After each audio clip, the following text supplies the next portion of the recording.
ആറന്മുള വള്ളസദ്യ നടത്താനുള്ള തീരുമാനത്തിൽ നിന്ന് തിരുവിതാംകൂർ ദേവസ്വം ബോർഡ് പിന്മാറി. പെയ്ഡ് വള്ളസദ്യക്കെതിരെ ആറന്മുള പള്ളിയോട സേവാ സംഘം എതിർപ്പ് പ്രകടിപ്പിച്ചതോടെയാണ് ദേവസ്വം ബോർഡ് തീരുമാനത്തിൽ നിന്ന് പിന്മാറിയത്. കഴിഞ്ഞ ദിവസം പെയ്ഡ് വള്ളസദ്യക്കെതിരെ പള്ളിയോട സേവാ സംഘം ക്ഷേത്രത്തിൽ പ്രതിഷേധിച്ചു. ആറന്മുള പാർത്ഥസാരഥി ക്ഷേത്രത്തിൽ ദേവസ്വം ബോർഡ് 250 രൂപയുടെ കൂപ്പൺ നൽകി 250 പേർക്ക് വള്ളസദ്യ നൽകിയിരുന്നു.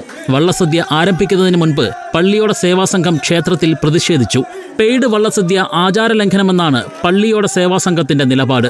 വഴിപാട് വള്ളസദ്യ മാത്രമേ ക്ഷേത്രത്തിനകത്ത് നടത്താനാകൂ എന്നും പള്ളിയോട സേവാസംഘം വ്യക്തമാക്കിയിരുന്നു. സാധാരണ ഹോട്ടലിൽ ചോറ് കൊടുക്കുന്നത് പോലെ 250 രൂപയ്ക്ക് ആറന്മുള ക്ഷേത്രത്തിലെ ഊട്ടുവരയിൽ ഊണ് കൊടുക്കുന്ന അതിദരിദ്രമായ ഒരു പരിപാടിയാണ്. അത് നമ്മുടെ ഈ ക്ഷേത്രത്തിന്റെ പാരമ്പര്യത്തിന് തെറ്റാണ്. ഒരു കാരണവശാലും അത് ഉണ്ടാവരുത്. 27-ാം തീയതിയിലെ പെയ്ഡ് വള്ളസദ്യ പള്ളിയോട സേവാസംഘം തടസ്സപ്പെടുത്തിയിരുന്നില്ല. തുടർന്ന് പെയ്ഡ് വള്ളസദ്യ നടത്താൻ അനുവദിക്കില്ലെന്നും പള്ളിയോട സേവാസംഘം വ്യക്തമാക്കി.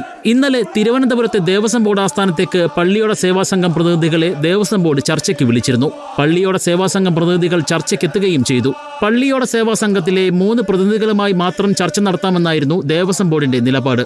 ഇത് പള്ളിയോട സേവാസംഘം അംഗീകരിച്ചില്ല. ചർച്ച നടത്താതെ ഭാരവാഹികൾ മടങ്ങിപ്പോയി. തുടർന്നാണ് പെയ്ഡ് വള്ളസദ്യയിൽ നിന്നും പിന്മാറാൻ ദേവസ്വം ബോർഡ് തീരുമാനിച്ചത്. വള്ളസദ്യയുടെ പേരിൽ ക്ഷേത്രത്തിൽ സംഘർഷം ഒഴിവാക്കുന്നതിനായാണ് പെയ്ഡ് വള്ളസദ്യയിൽ നിന്നും പിന്മാറുന്നതെന്ന് ബോർഡ് വ്യക്തമാക്കി.